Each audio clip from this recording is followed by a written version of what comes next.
गांधी जयंती सम्माननीय सभापति महोदय, प्रिय गुरुजी गुरुमा वृंद, मंचासीन अतिथि, उपस्थित भद्रमंडली, मोर प्रिय सहपाठी तथा मोर छोट बड़ भाई और भौणी माने,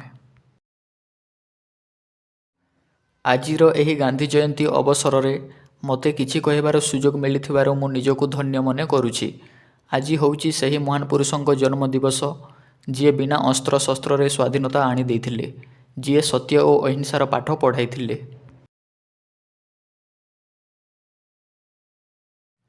जहाँको बाणी थिला वज्र सदृश, जी सत्य और अहिंसा बल विश्वर शक्तिशाली ब्रिटिश साम्राज्य भारत को आजाद करथिले।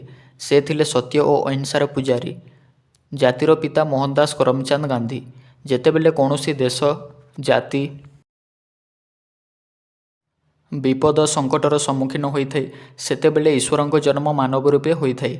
जेतेबेले भारत वर्ष इंग्रेज शासनाधीन थिला, सही दुर्दिन बेलारे गांधीजीଙ୍କ जन्म होइथिला। भारतीयଙ୍କ ପାଇଁ कौनसी ईश्वरଙ୍କ ठारू कम नथिला। महात्मा गांधी 1869 मसीहा अक्टोबर मास 2 तारिख रे गुजरात राज्यर पोरबंदर रे जन्मग्रहण करथिले। तांकर संपूर्ण नामटी थिला मोहनदास करमचंद गांधी। से थिले ईश्वर विश्वासी, सत्यवादी और कर्तव्यनिष्ठा। मात्र 13 वर्ष बयस रे से कस्तूरबा को विवाह करथिले।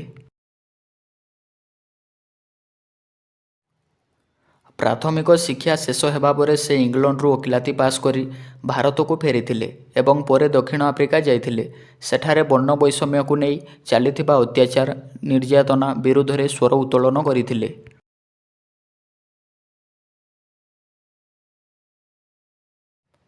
सेहिठारू ही से अत्याचार विरुद्ध रे लड़िबा पई साहस पाइथिले। परे 1915 मसीह भारत को प्रत्यावर्तन करी स्वाधीनता संग्राम पई निज जीवन को उत्सर्ग कले।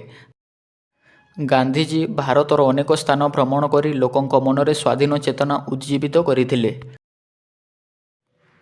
सही महान व्यक्ति को मने रखिबा पई आम्भे माने प्रत्येक वर्ष अक्टोबर 2 तारिख रे गांधी जयंती पालन करिथाउ।